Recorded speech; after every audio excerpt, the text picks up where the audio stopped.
Do you want to learn effective ways to build relationships, generate sales, and grow your business from successful entrepreneurs, startups, and CEOs without listening to a long interview? If so, you've come to the right place. Gresham Harkless values your time and is ready to share with you precisely the information you're in search of. This is the IAM179 Podcast. Hello. This is Gresh from the IAM179 Podcast, and I have a very special guest on the show today. I have Cayla Craft of Mommy Millionaire Podcast. Cayla, it's awesome to have you on the show. Hi, I'm so excited to be here. Thanks for having me. No problem. I'm super excited to have you on. And what I want to do is just read a little bit more about Cayla so you can hear about all the awesome things that she's doing. And Cayla is the host of the Mommy Millionaire Podcast and best-selling author of The Habit of Leading Yourself. She is a mom of three, a self-made millionaire, and a lifestyle entrepreneur. As a California native, she went from saving lives as a nurse in the ER, working from 9 to 5, to helping women pursue a passion for owning their own business. Her first taste of success began when she created an organization of 60,000 people for Isagenix, a company that sells health and wellness supplements. And using that business building knowledge as a foundation, she branched out as a business strategist and found incomparable satisfaction from helping others achieve success. Cayla has inspired thousands of women to believe in themselves as entrepreneurs and businesswomen. Her main goal is to help women shamelessly pursue their ambitions and grow their business to 7 figures. Cayla, are you ready to speak to the IAM179 community? I am so excited to talk to everybody. Thanks for having me again. No problem. Appreciate having you on and appreciate all the awesome things that you're doing. And the way I wanted to start out was to hear a little bit more about your CEO story and what led you to start your business. Awesome. Okay, so when I found myself at 23 years old, I was working as an ER nurse, and I had 1 kid at the time, and I was working shift work, and I just felt kind of unappreciated and overworked. And I found network marketing just at a perfect time in my life. I fell in love with these health and wellness supplements and decided to build a business from it. And in 3 years, I made my first $1 million. Nice. And that kind of just gave me the entrepreneur bug. And so now, I'm 31 years old, and now I have 4 different companies, and we're just loving life. I no longer work as a nurse, obviously, and I have 3 kids now, but it all kind of started because I just wasn't happy with my current circumstances. And I know that in life, you get what you tolerate. That's absolutely awesome, to hear that, obviously, you did some awesome things. And like you said, you get what you tolerate. And I love that kind of nugget, because a lot of times, you don't realize that there is an alternative, but you've been able to build that alternative, but you're doing something even greater than that because you're also helping out other people as far as doing that. Exactly. Awesome. And I know we touched a little bit upon it in the Bible, but I wanted to hear a little bit more about what you're doing to kind of help support the clients that you work with. How are you help build these women that are building businesses as well? Yeah. So I do a lot of business consulting for people. And so I go in and I look at their processes and help them come up with better strategies and processes to scale their business to 7 figures. And I also do live events to help people get in a room full of ambitious women and network together, see how everybody could help each other, plus also bring in some of the best trainers in different types of industries so people can learn. So we do live events. And then in 2019, we'll also have a mastermind for the Mommy Millionaires. And it's actually full of a lot of people that aren't moms, but then I'm naming it the #1 mastermind for ambitious women to be a part of. And so it's really just all about getting together, collaborating, and committing to growing each other's business, because what I found is you cannot do it alone. You might be an entrepreneur and you feel alone, and when you're trying to do it alone, it's a much harder process and it takes you longer. So when you team up with people and get people's help, it happens to get you to your goal a lot quicker.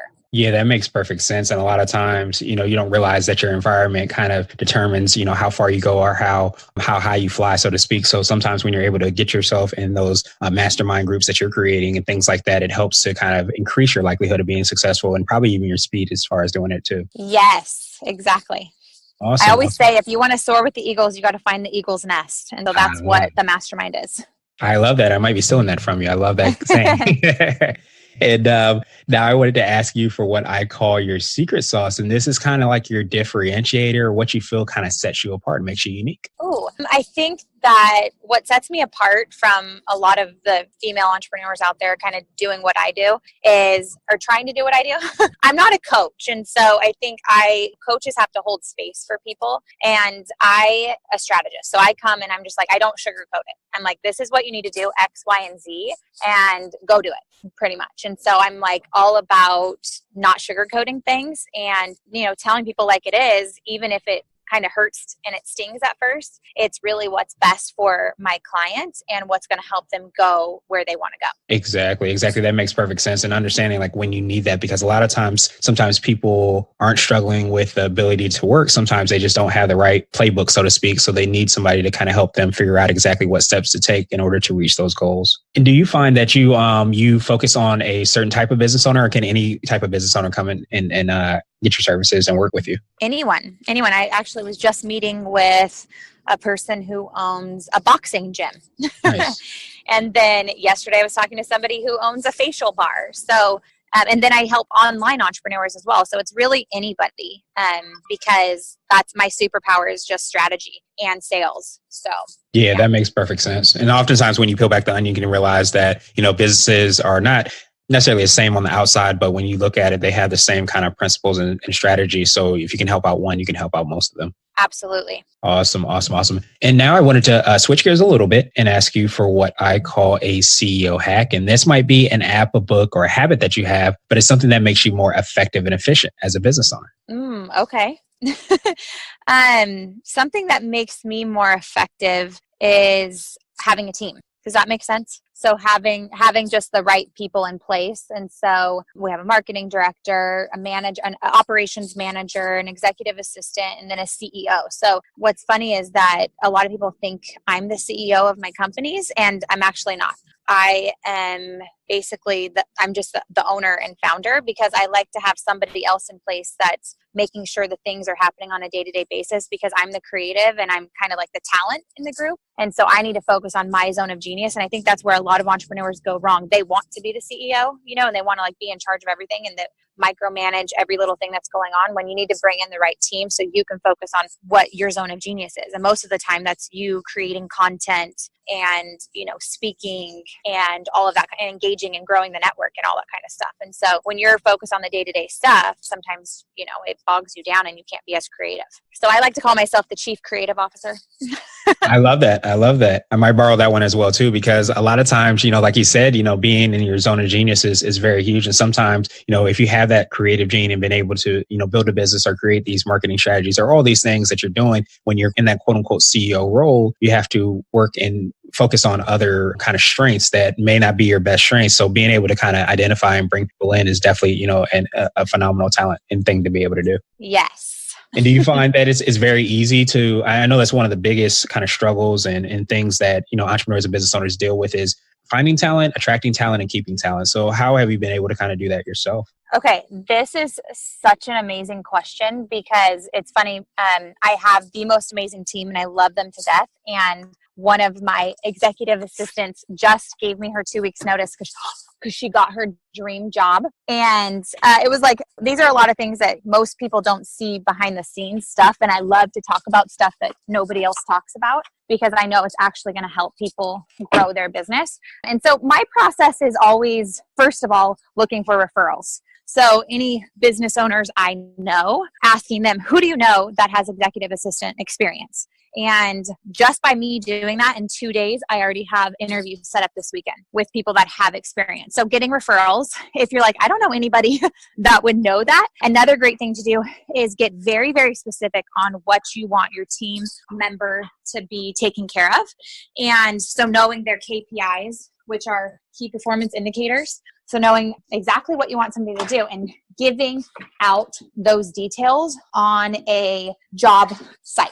And so I like to use Indeed.com. I don't know if you've ever used that, but we use Indeed.com and put it out there. And I always do so let's say I'm looking for an assistant. Well, an assistant needs to be very detail oriented. So in the job description, first of all, I make it super long, put in all the details of what I'm looking for, and I put little hidden questions in there that they need to answer and send over with their resume. And if they don't answer those questions, I know that they're not a detailed person because they just blindly sent their resume. And so it weeds out people very, very quickly. And it gives me, okay, this is exactly who I'm looking for. Or if you're looking for more of creative talent to come and join your team, okay, ask them certain questions inside of the job description that they have to answer creatively. And if they don't, then again, don't even look at the resume because it's a waste of your time. So it kind of gives you a chance to look inside their mind right away and see how they answer things and if they really are creative, what you're looking for. Yeah, absolutely. And I love that. And again, like once you have an idea of exactly what you're looking for, you're able to tailor the KPIs, the job description, and everything that you're doing to find that person. And you're able to kind of find that person that fulfills that gap as much as possible. Yes. Awesome. And now I wanted to ask you for what I call a CEO nugget. And you might have already touched on this, but this is a word of wisdom or piece of advice, or if you can hop into a time machine, what would you tell your younger business self? Oh my gosh, you have such good questions. I just love them. Thank you. They get me fired up. Okay. So I think for me, what I would have told myself, 7.5 years ago when I first started in business is think bigger. And what I mean by that is when I first started my business and I imagined myself making millions of dollars, I thought, I'm going to live on a yacht and we're going to have a trampoline on this yacht. So stupid, but it's also what motivated me at the time. I had no idea that one day I'd be an owner of companies that were worth millions. And if I would have thought way big like that, I would be much further along now, because it's kind of like playing catch up with my dreams now. Mm-hmm. And so take the time to think massively big, because seriously, manifestation is a real thing and you can really create any type of life that you want as long as you believe it. That's the most important part. Yeah, that makes perfect sense. And I know you probably have experienced this and have seen it in people that you worked with as well, too. Sometimes that fear bug or that fear word kind of creeps in. So you sometimes are afraid to think big, but you're saying you still have to be able to kind of have that vision, because that's going to propel you towards all the actions that take you there. Yes, exactly. Awesome. Well, cool. Well, now I wanted to ask you my absolute favorite question. I know we touched on it a little bit. It's basically the definition of what it means to be a CEO. And we're hoping to have different quote unquote CEOs, entrepreneurs, business owners on this show. But I wanted to ask you, Cayla, what does being a CEO mean to you? So I guess because I do look at it like as a chief executive officer, what do? They're making sure everybody on the team is doing their job, right? Mm-hmm. And I think that they're making sure that all of the running parts are working. And I think of business sometimes as a hose, right? And the water's trying to get through the hose to get out and water everything and make everything beautiful, make your business rain money down, right? And if there's a kink in that hose, there's a problem. And it's the CEO's job to always be looking for kinks and making sure the hose is straight and getting the water out smoothly, right? And just as hard and making sure that the water pressure is good, all that kind of stuff. That's what a CEO does. Awesome. Well, Cayla, I truly appreciate you for taking some time out. What I want to do is pass you the mic just to see if there's anything additional you want to let our readers and our listeners know about you, your background, or your business, or any advice that you have, and also how best they can get a hold of you, subscribe to your podcast, and find out about all the awesome things that you're doing. Oh my gosh. Okay. So I love freeform. So for me, you guys can find me over at Cayla.craft, and it's CAYLA.CRAFT on Instagram. That's my favorite place to hang out. I'm always on my Instagram store showing you guys my life, and my YouTube channel is going to be revamped. So I also have a lot of training on there, and I have a podcast called Mommy Millionaire where, I have Mommy Millionaire Minutes where I shoot it to you guys straight. And I also bring on women all over the world that are making over $1 million a year to show you guys that there's not one way to do it, that there's so many ways that you guys can be building your business. And I love my podcast so much because it's helping so many people. And I think one thing that I would leave everybody with is, consistency is everything in your business. It matters what you do every single day when nobody's looking. And as an entrepreneur, as a CEO, a lot of people, they don't know exactly what you do. And so sometimes you can get away with putting things off, procrastinating, and not doing the thing that you know you need to do every single day to grow your business. And I would say you have to commit to the small, mundane things in your business, because it all adds up and it all matters. It's the compound effect is at play all day long, every day. And one more thing I'll add is, every entrepreneur I know, it's, if you're going to be an average entrepreneur that makes average money, you're going to take average action, right?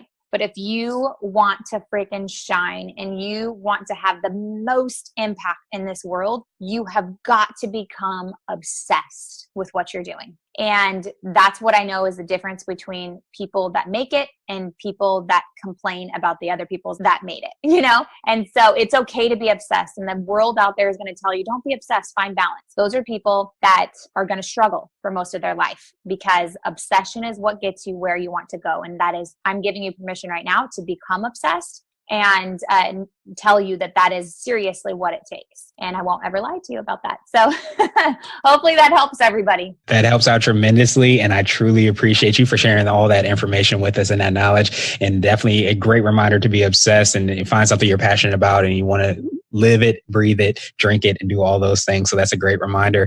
Cayla, I truly appreciate you and I hope you have a phenomenal rest of the day. Thank you so much. Thank you for listening to the I Am CEO podcast powered by Blue 16 Media. Tune in next time and visit us at IAM179.co. I Am CEO is not just a phrase, it's a community. Be sure to follow us on social media and subscribe to our podcast on iTunes, Google Play, and everywhere you listen to podcasts. Subscribe and leave us a 5-star rating. Grab CEO gear at www.ceogear.co. This has been the I Am CEO podcast with Gresham Harkless. Thank you for listening.